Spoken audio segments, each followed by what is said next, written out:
Bismillahirrahmanirrahim. Assalamualaikum warahmatullahi wabarakatuh.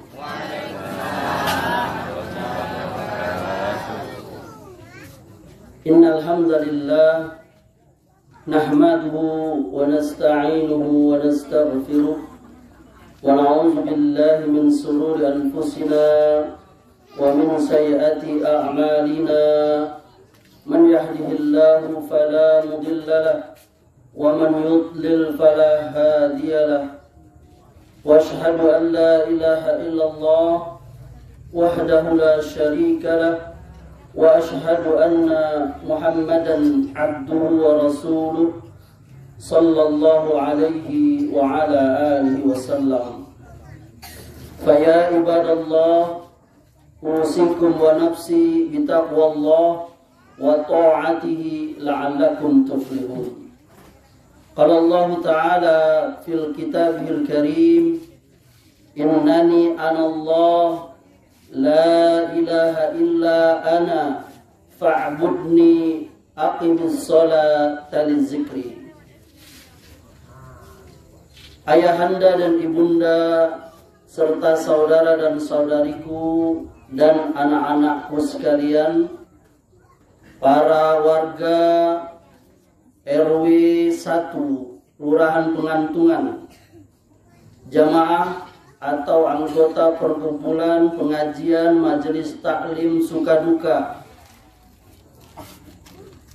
lalu para orang tua kami,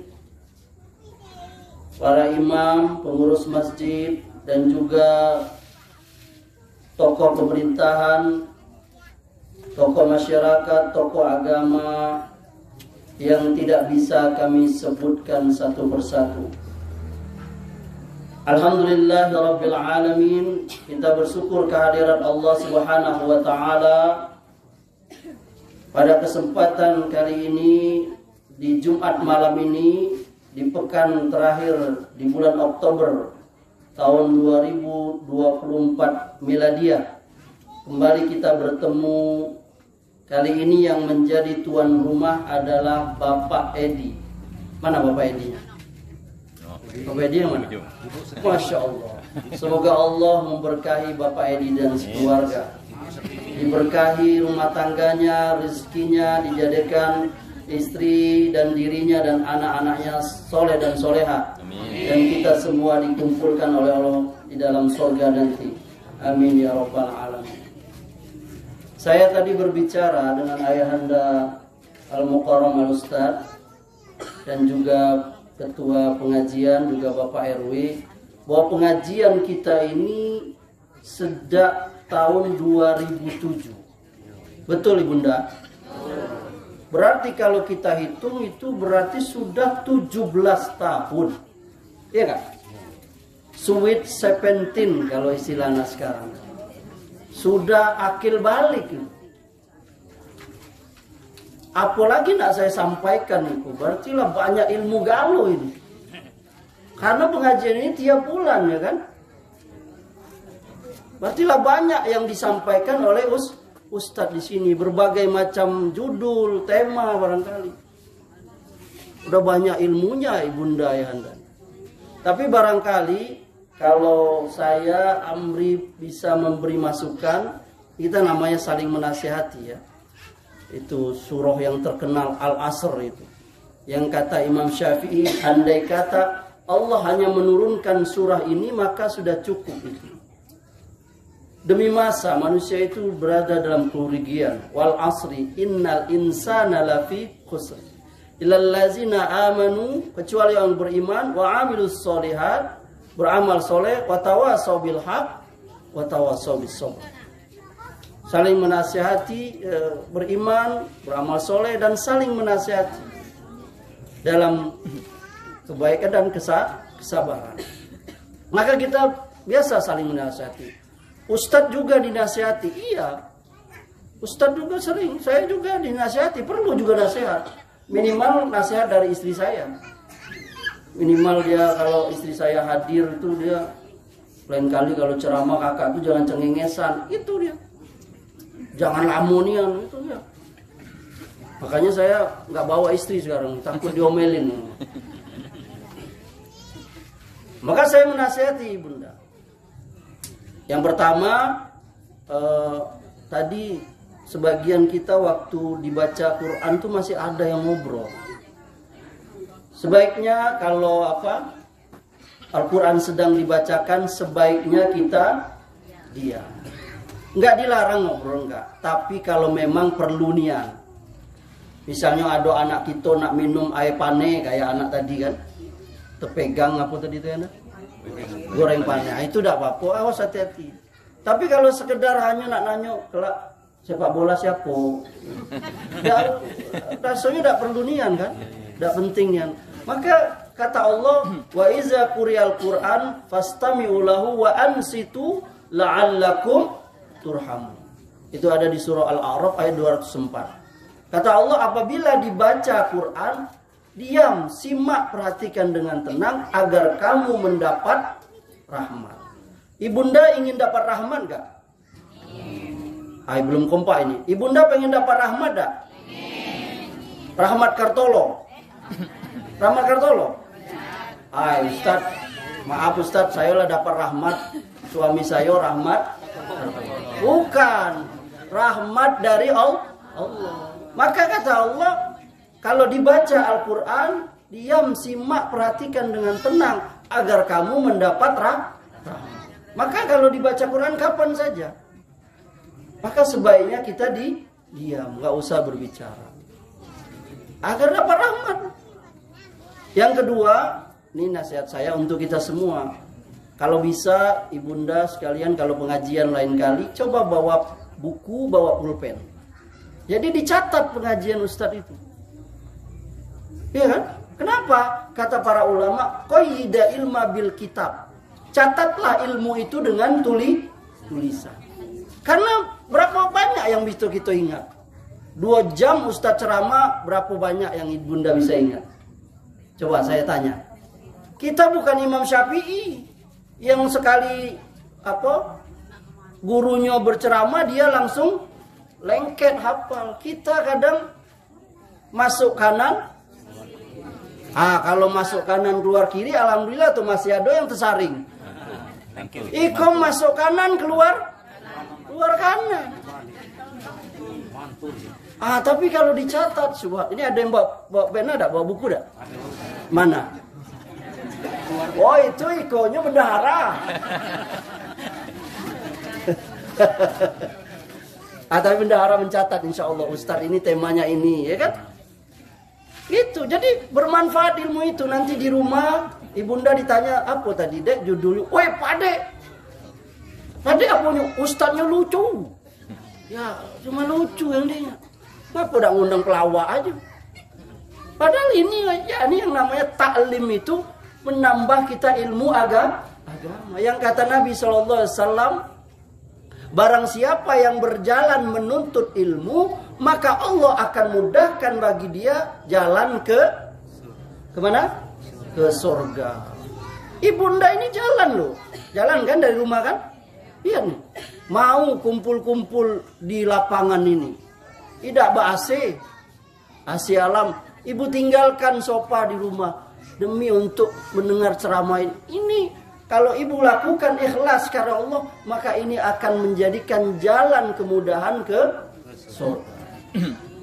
Karena salah satu yang akan menjadi tabungan kita saat kita meninggal itu ilmu yang bermanfaat. Kata Nabi SAW, apabila anak Adam itu mati, putus amalnya kecuali 3, salah satunya adalah ilmu yang bermanfaat. Oleh sebab itu, maka saya menasihati tadi itu. Lain kali ibunda bawa ajab, bawa pena, bawa buku sehingga dicatat tulisan itu. Jangan mencatat siapa yang belum bayar arisan kok aja. Itu tidak apa-apa dicatat itu. Tapi lebih surat tadi kata Ustaz tadi surah Al-Baqarah ayat sekian ayat. Ini lebih perlu. Karena nanti bisa diulang di rumah. Ayahanda dan ibunda serta saudara dan saudariku dan anak-anakku yang dimuliakan Allah. Tema atau judul yang akan saya bawakan pada malam hari ini adalah sikap kaum muslimin terhadap ibadah sholat. Apa? Iya, berarti menyimak. Ya. Bahwa tidak ada ibadah yang sangat ditekankan di dalam agama kita, yang paling banyak dibicarakan di dalam Al-Quran, di dalam sunnah Nabi SAW, itu salah satunya adalah as-sholat. Bahkan dikatakan as-sholatu imaduddin, faman aqamaha faqad aqamaddin, wa man hadamaha faqad hadamaddin. Sholat itu tiangnya agama. Kalau kamu mendirikan sholat, maka kamu sudah menegakkan agama. Kalau kamu meninggalkan sholat, maka kamu sudah meruntuhkan agama.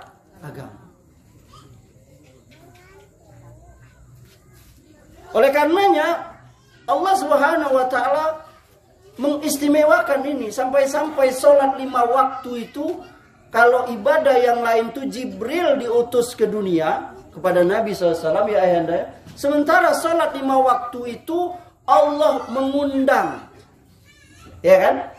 Mengundang Nabi SAW untuk menghadap kepadanya. Yang kita dengar dengan peristiwa apa, ibunda?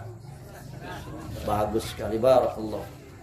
Isra dan Mi'raj. Ini menunjukkan keistimewaan sholat 5 waktu ini, yang berbeda dengan ini, dan menunjukkan bahwa kita harus memperhatikan yang namanya. Sampai Nabi Shallallahu Alaihi Wasallam di akhir ayatnya itu dia menyebutkan itu as-sholah, as-sholah. yakni hendaklah kamu memperhatikan sholat.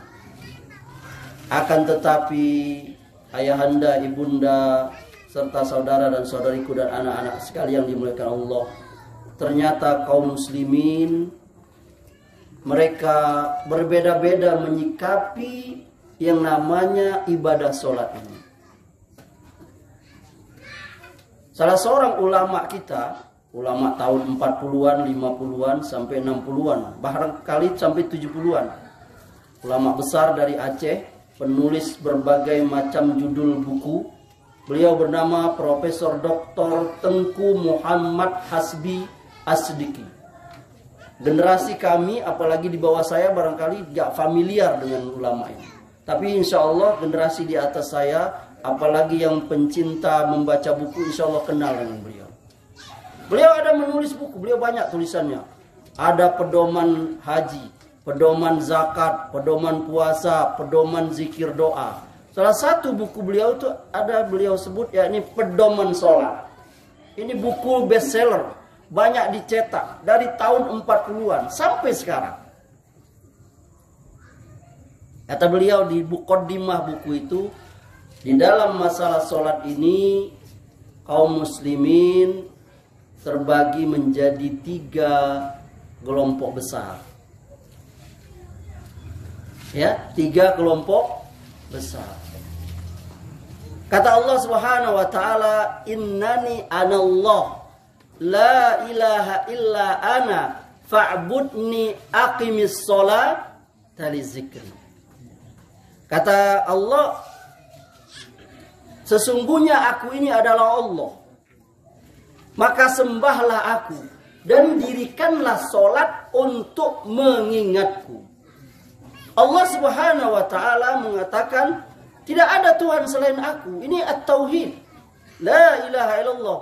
Maka wujud dari tauhid itu adalah fa'budni, kita menyembah Allah sesuai tujuan penciptaan kita. Wa ma khalaqtul jinna wal insa illa liya'budun. Tidak aku ciptakan jin dan manusia kecuali untuk menyembahku, mentauhidkanku. Maka kata Allah, aqimis sholata li zikri, dirikan sholat untuk mengingatku.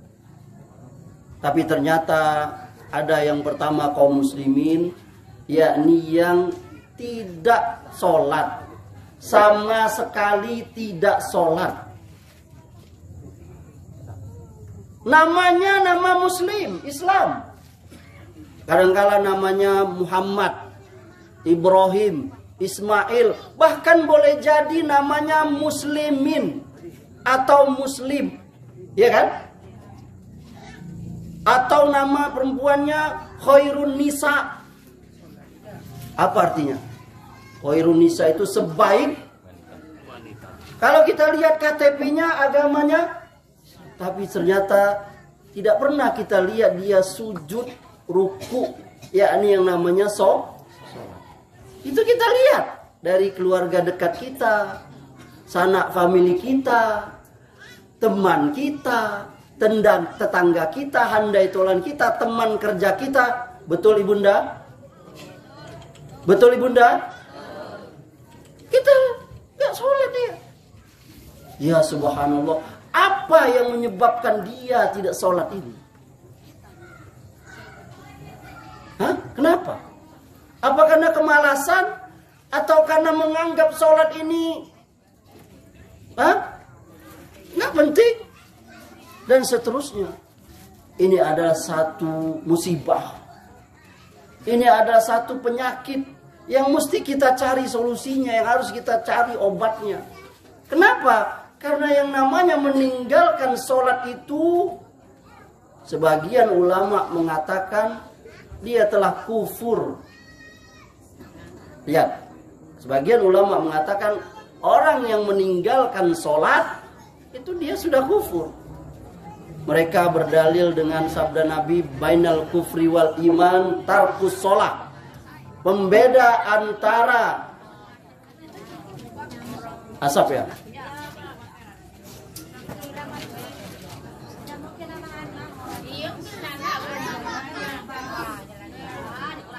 Konsentrasi. Ini gangguan ya. Sampai mana tadi tuh? Sampai mana? Hah? Oh, sampai minum dulu ya. Biasa ini gangguan. Anggap aja di studio lagi ada asap-asapnya. Sampai di mana tadi? Jadi ada ulama yang mengatakan bahwa siapa yang meninggalkan sholat dia sudah kufur. Tadi itu berdalil dengan pembeda antara iman dan kafir itu adalah tarkus sholat, meninggalkan sholat. Tapi sebagian ulama mengatakan kalau dia meninggalkannya karena malas, mereka sepakat bahwa mereka sepakat bahwa dia sudah melakukan dosa yang paling besar. Ingat ini. Bahkan di dalam Al-Quran Allah Subhanahu wa ta'ala menyebutkan kisah tentang penghuni surga dengan penghuni neraka, ibunda. Penghuni siapa, bunda? Nah, enaknya jadi penghuni surga itu, ayahanda, itu bisa meninjau, berjalan, melihat-lihat penghuni neraka. Lalu apa kata penghuni surga kepada penghuni neraka? Mereka berkata, ma salakakum fi saqar? Apa yang menyebabkan kamu masuk ke neraka Sakor ini? Jadi neraka itu kan banyak namanya. Neraka Hawiyah, neraka Jahanam, neraka Lazo. Ada namanya neraka Sakor. Apa yang menyebabkan kamu masuk ke neraka Sakor ini? Apa dijawab oleh penghuni neraka Sakor ini? Kalau mereka menjawab, lam naku minal musallin. Dulu kami di dunia tidak termasuk orang yang Jadi ini adalah ancaman yang besar, bahwa orang yang meninggalkan sholat, maka mereka dikatakan akan bersama dengan Fir'aun, bersama dengan Qarun, bersama dengan Namrus, bersama dengan Hammam di neraka. Nauzubillah, summa nauzubillah. Kita berlindung kepada Allah. Yang kedua, kata Profesor Hasbi, yakni orang kaum muslimin yang kadang-kadang sholat, kadang-kadang perai sholat. Ya kan? Betul nggak? Iya. Penyebabnya juga bermacam-macam ini. Ada yang menganggap yang namanya sholat itu hanya pekerjaan orang-orang tua. Itu pekerjaan seperti orang ayah anda ini yang sudah ubanan. Maaf ayah anda ya. Jadi contoh aja itu. Yang paling dekat. Tidak menghina ya anda ya. kerja orang lah tua, lah bungkuk, lah batu-batu. Kami masih muda. Itu bukan gawe kami.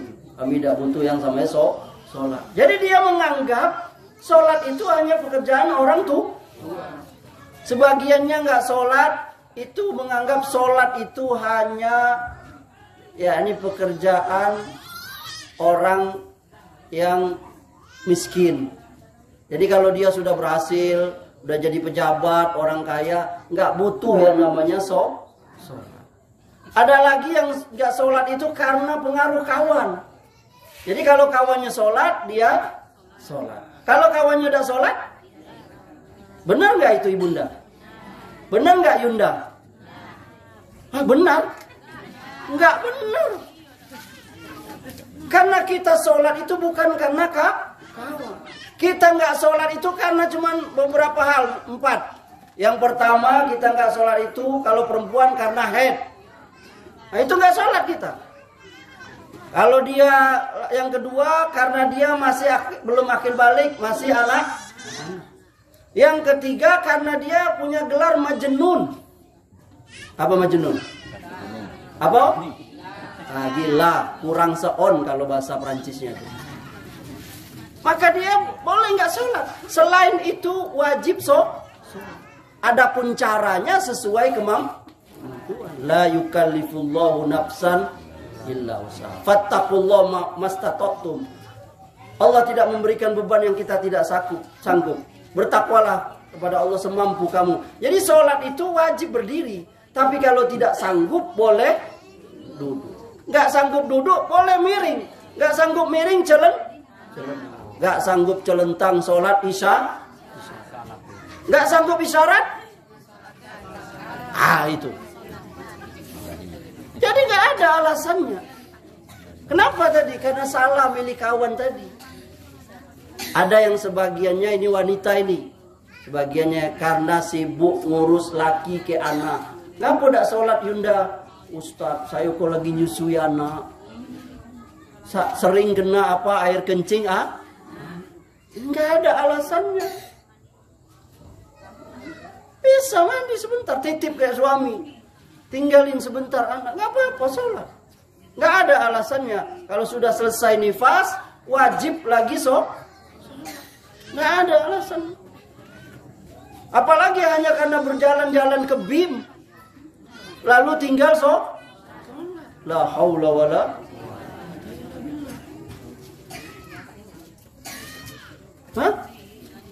Ini kalau ada yang gara-gara kawan seperti itu, tinggalkan kawan itu. Saya nasihati kepada Yunda sekalian ini.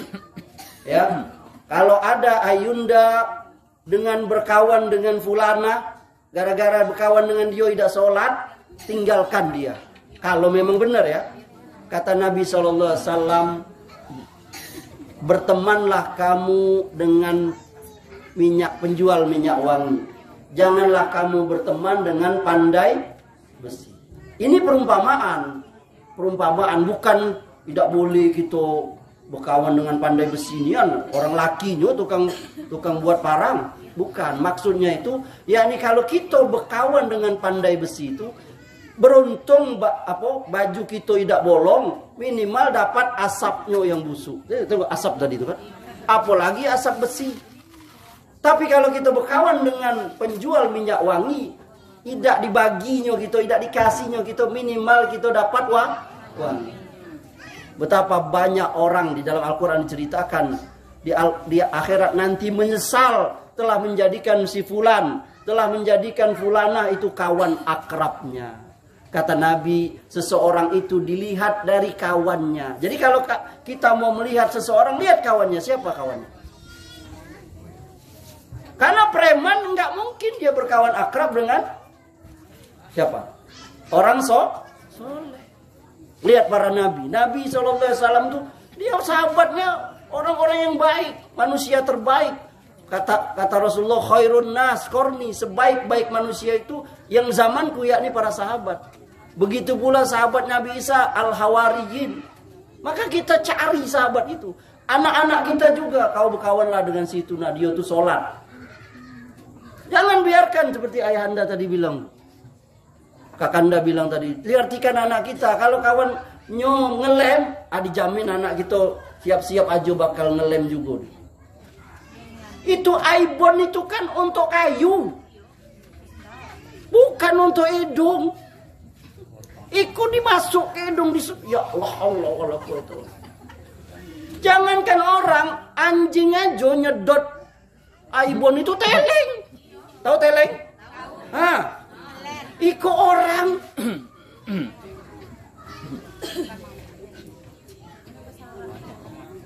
Innamal khamru wal maisiru wal ansabu wal azlamu rijsun min amali syaitan fajtanibuhu la'allakum tuflihun. Kata Allah, jauhi itu khamr, segala yang memabukkan itu rijis, najis, perbuatan syaitan.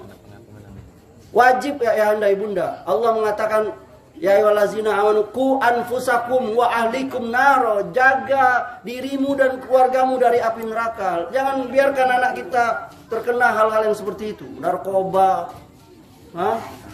lem tadi itu. Saya terkejut juga dengar tadi Kakanda tadi cerita itu. Wajib sebagai aparat juga harus itu ditegur itu. Kalau perlu kerjasama dengan pemerintah, adukan ke Satpol PP apa biar ditindaklanjuti.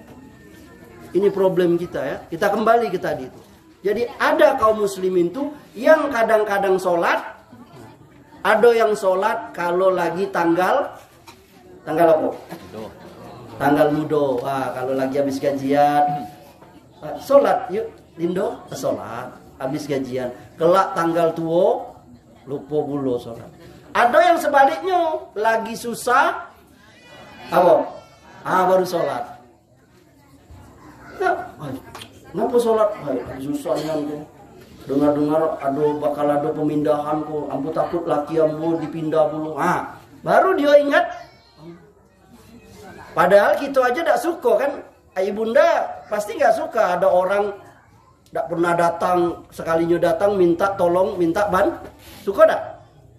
Suka tak? Tidak suka kan? Normalnya kita tidak suka kan? Tidak pernah datang, tidak pernah negur, tidak begitu datang minta tolong, minjam duit dan sebagainya. Lama. Apalagi Allah tidak pernah datang. Jadi kadang-kadang sholat, kadang-kadang sholat.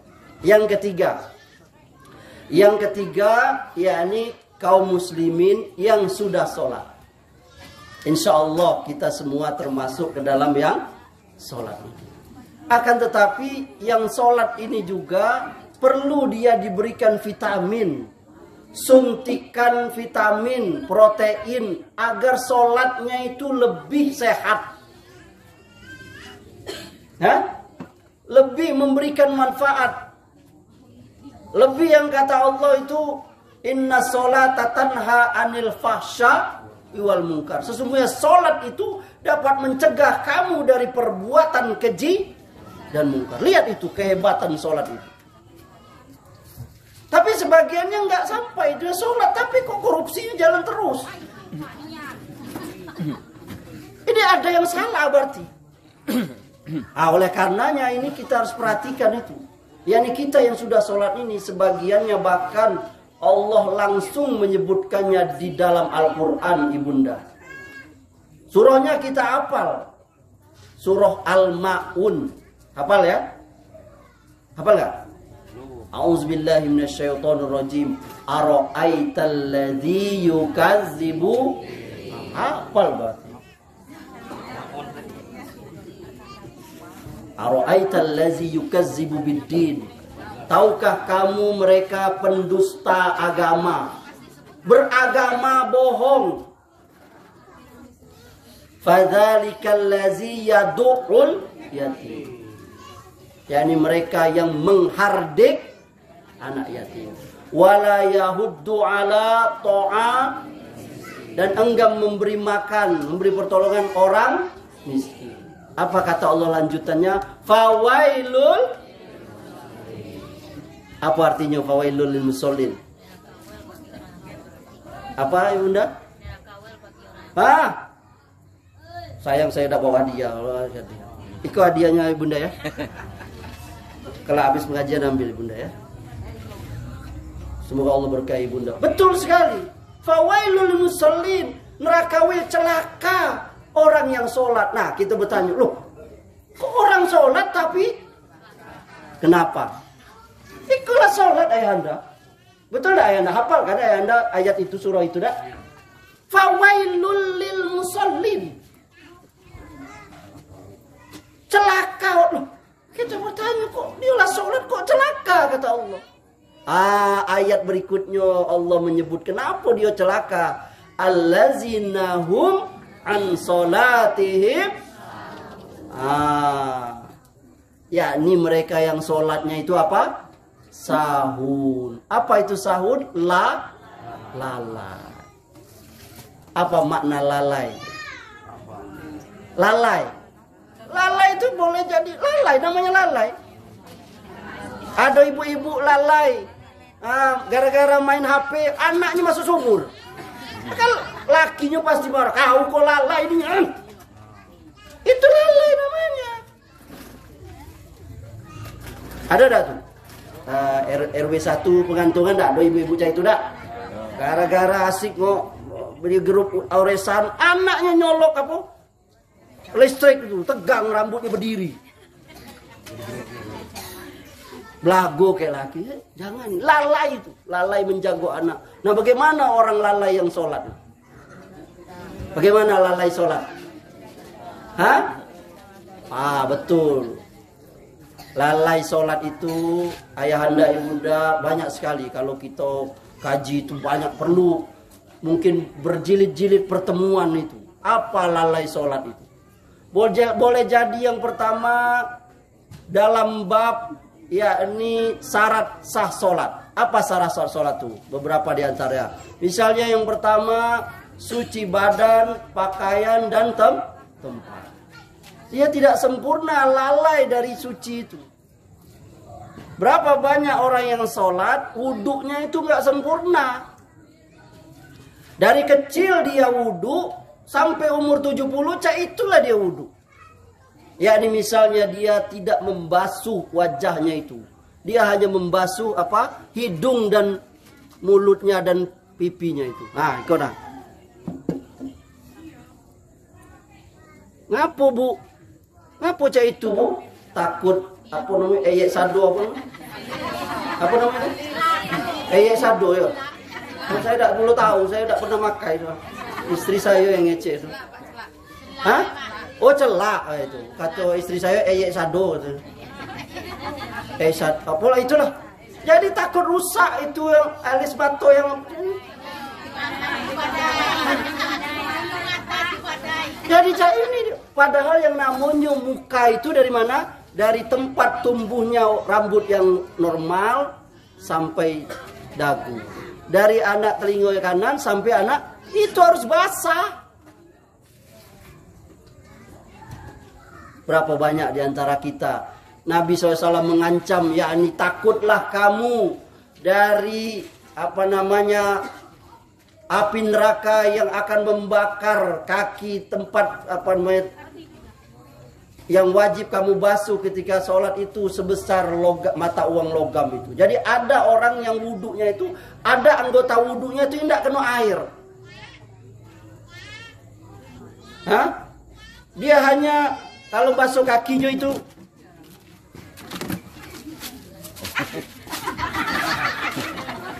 tidak dibasuhnya, cuma ikut aja. Paham ya maksud saya? Saya enggak unut. Ya Allah, padahal airnya kencang. Sampai pengurus masjid bingung, itu keran baru dibeli 2 hari lalu rusak mulu. Gara-gara hidup air. Padahal Nabi SAW mengatakan sederhanalah kamu menggunakan air wudhu, walaupun kamu wudhu di pinggir Kita lihat berbagian pengurus masjid ngeluh. Karena belum selesai jamaah wudhu habis air. Karena sebagian orang tuh wudhu itu sekendaknya dia. Wudhunya pun juga enggak. Apalagi dia basuh kakinya itu dengan sunnah, misalnya dengan jari kelingking dibasuh. Karena sebagian orang itu ada jari kakinya tuh nggak lebar. Kalau jari kaki saya ini alhamdulillah kalau jarang pakai sepatu. Ustadz pakai sendal ya kan, sama kayak petani. Jadi lebar, jadi walaupun tidak dipakai kelingking, air masuk. Tapi ada orang tuh yang sering pakai sepatu, tiap hari pakai sepatu, itu jarinya rapat. Ini nggak masuk air sini. Ini saya contohin ya. Maka sebagian orang, makanya Nabi SAW bahkan kalau kita wudhu pakai apa? Cincin, maka cincin itu kalau bisa dibuka. Kalau bisa, kalau takut hilang tinggal, maka minimal diputar. Bahkan nggak sah, sebagian ulama mengatakan kalau wudhu ada sesuatu yang menghalangi air dengan kulitnya. Betul Ibunda? Apa misalnya? Kutek, cat, aspal, apa lagi? Iya kan? Ya mungkin ibu itu habis maling aspal. Nah, maling aspal. Itulah. Maka harus dilepas dulu. Supaya sempurna. Kutek. Nah, kalau inai enggak, karena inai itu menyerap ya, masuk ya. Kutek itu menutupi. Maka berbagian ulama enggak sah. Berapa banyak kita yang belum sempurna wudunya. Dia tidak tahu mana wajib wudu, mana sunnahnya. Sebagian perempuan bahkan lebih nggak paham lagi mana darah haid, mana bukan darah haid dan seterusnya. Itu ada pembahasan khusus. Itu baru bab bersuci. Baru satu, yakni syarat sah sholat, yakni suci badan, pakaian dan tempat. Belum lagi waktu. Waktu sholat. Waktu sholat itu syarat sah sholat nggak? Hah? Iya.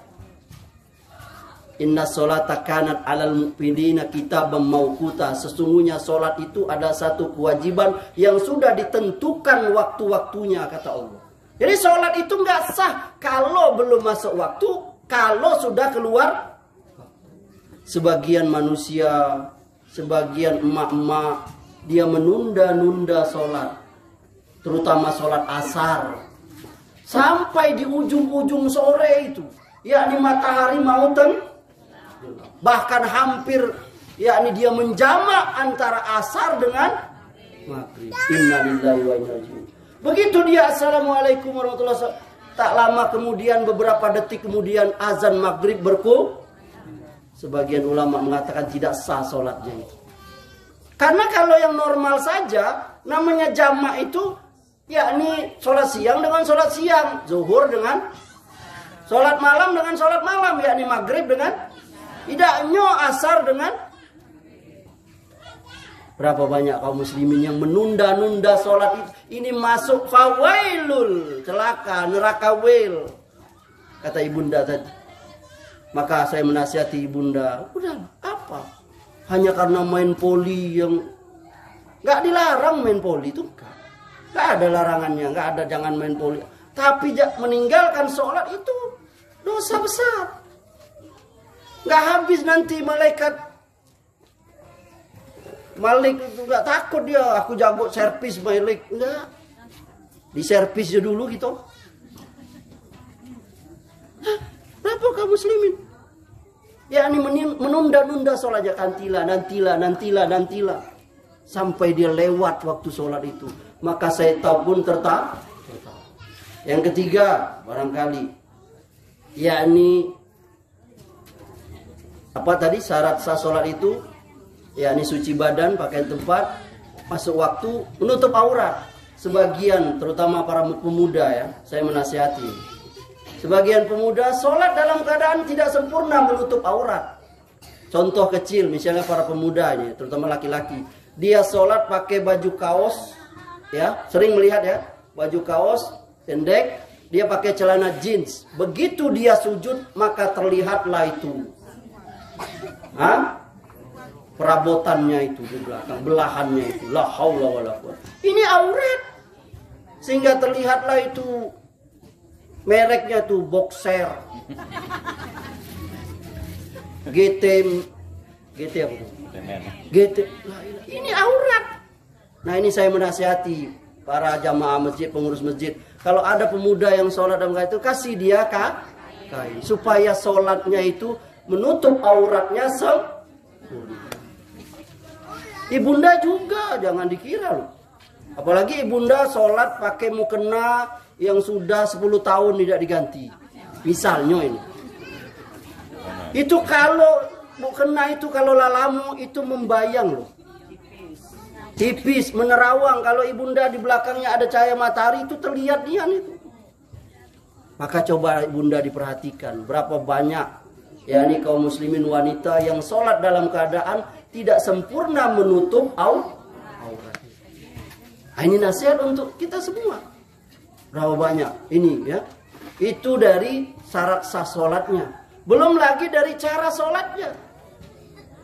Masih banyak jauh dari kata Nabi sallu kama ra'aitumuni usolli. Sholatlah kamu sebagaimana kamu lihat aku sholat.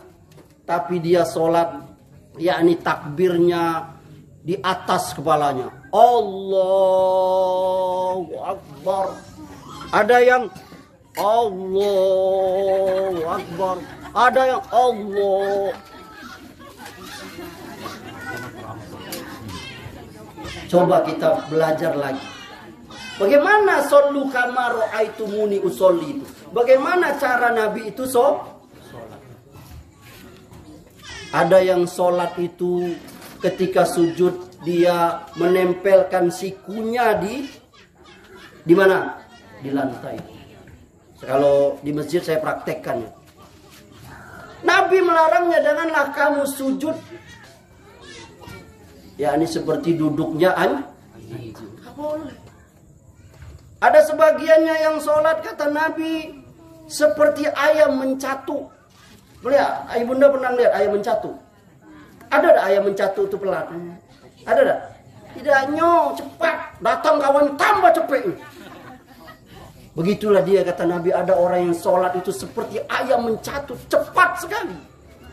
Tergopoh-gopoh. Seperti orang dikejar. Seperti penjual pedagang di pasar kaki lima dikejar Satpol PP. Cepat sekali. Maka dilarang oleh Nabi. Kenapa kita sholat dilarang saat kita buang air? Mau buang air. Dilarang kita sholat buang air dulu.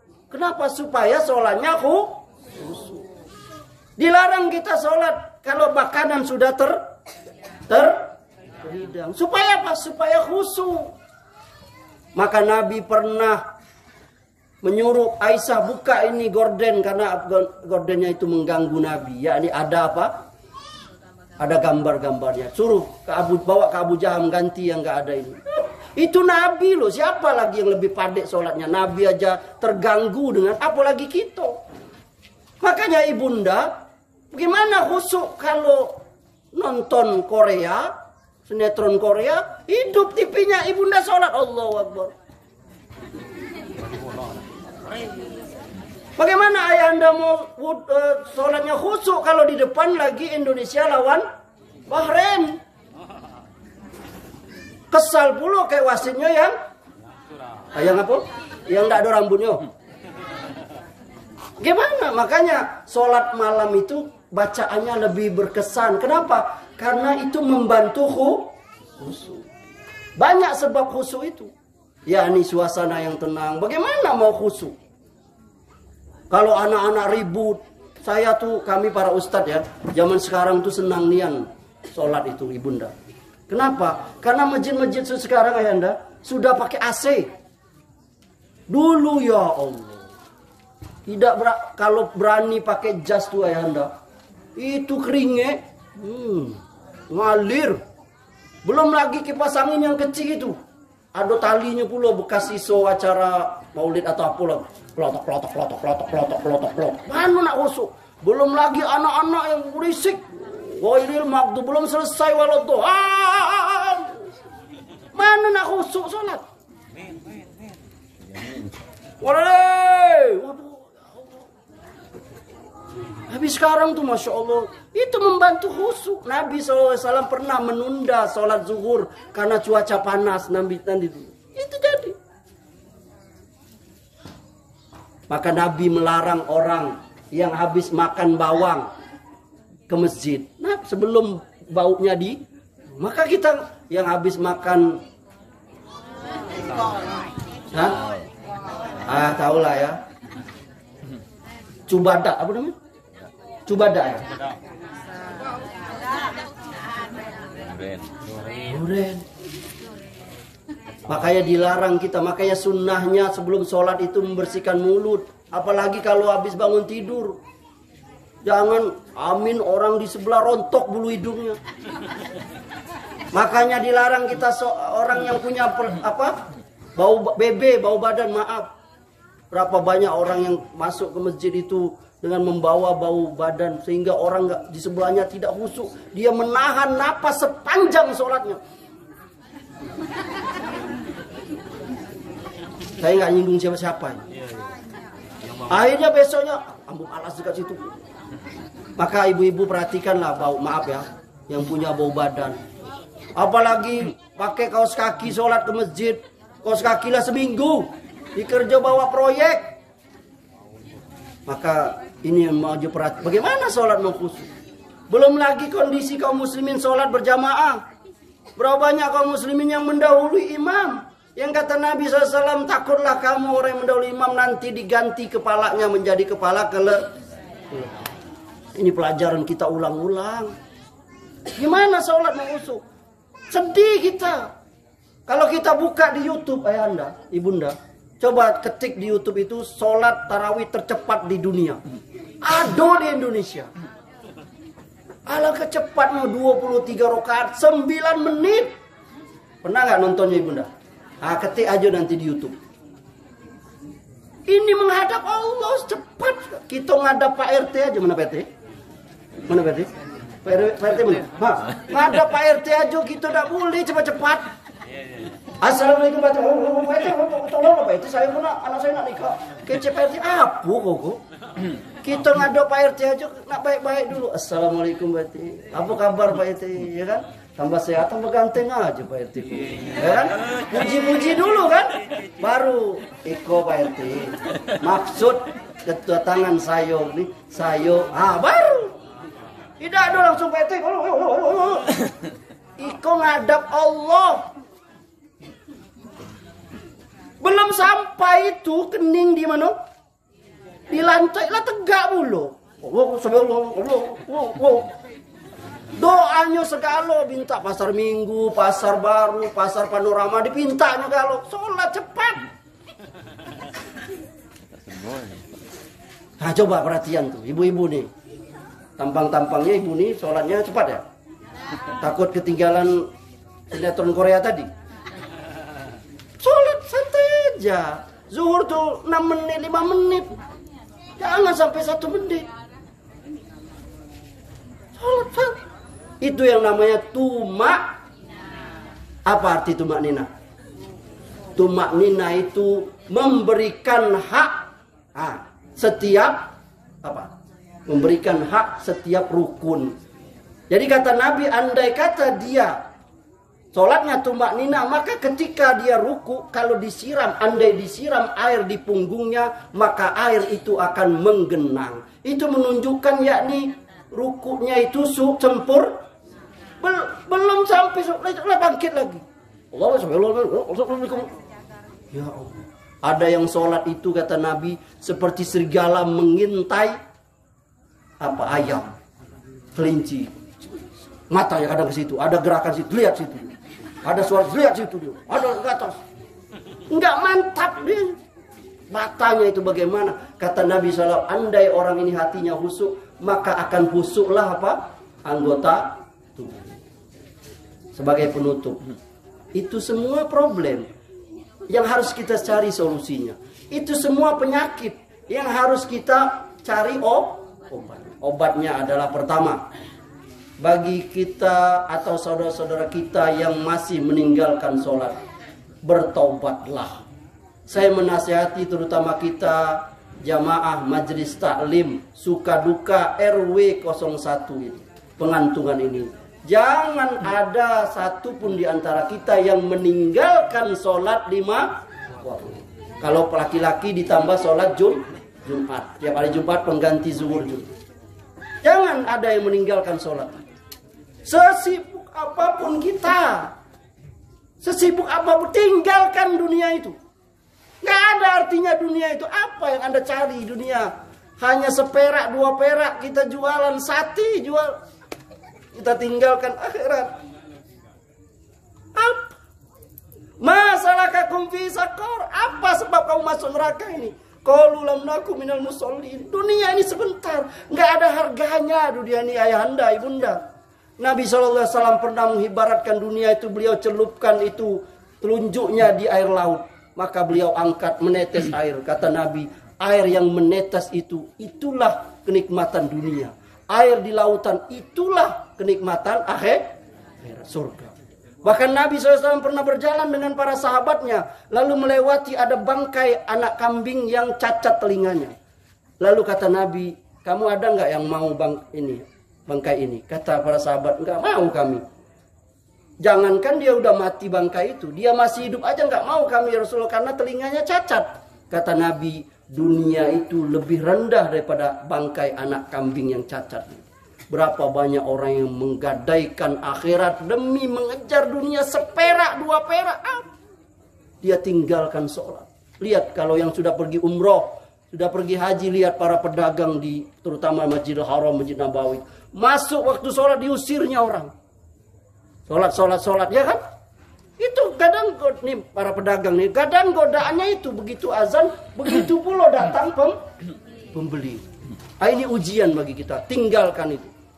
Tinggalkan sholat sesibuk apapun, sholatlah kita. Tuh saya bilang nggak ada yang tinggalkan sholat tuh kecuali orang gila, masih anak-anak atau dia yang head. Yang kedua, kita sudah pertama tadi bertobat. Yang kedua, kita pelajari cara sholat itu. Bagaimana cara sholat yang benar itu? Beli bukunya, buka YouTube, tanya ke ustadz. Jadi sholat itu sempurna. Jadi kita benar-benar, kata-kata Nabi, ada orang yang sholat itu dapat 3/4. Ada yang dari sholatnya itu dapat 1/2. Ada yang dapat 1/4. Bahkan ada yang sholatnya itu nggak dapat apa-apa. Seperti orang yang sholat tidak tumanina tadi. Yakni sholat sangat cepat, nggak dapat apa-apa dia. Kecuali dapat capek saja. Maka kita belajar. Yang ketiga, maka hendaklah kita yakni berdoa kepada Allah. Berdoa. Ya Allah, Allah bantu kita sholat itu. Dan jangan lupa ayahanda ibunda, kita bisa sholat ini sebagian besar kita karena didikan orang tua. Maka Nabi SAW menyuruh orang tua, apabila anakmu sudah usia 7 tahun, apa 7 tahun? Perintahkan sholat. Dan kalau dia usia 10 tahun tidak sholat, maka pukul. Yakni pukulan yang tidak membekas, tidak menyiksa. Ini perintah Nabi. Jangan, lebih baik anak kita nangis, kita bangun tapi dengan cara yang baik. Janji dengan nak, nanti subuh mama bangunin ya. Itu tandanya. Apalagi zaman sekarang, ibunda sudah ada WhatsApp. Boleh ibunda nanya di mana nak, dengan siapa nak. Kau sudah makan belum? Boleh. Tapi yang lebih penting dari situ, tanya kepada dia, kau sudah sholat? Apa belum? Tiap hari tanya, setiap hari. Ibunda saya itu tercinta, semoga Allah merahmati beliau, di Jakarta beliau. Setiap malam dia, setiap jam 3 selalu, kami sudah berkeluarga semua, adik-beradik, 6 beradik. Selalu dia sholat, bangun, amri, sholat malam.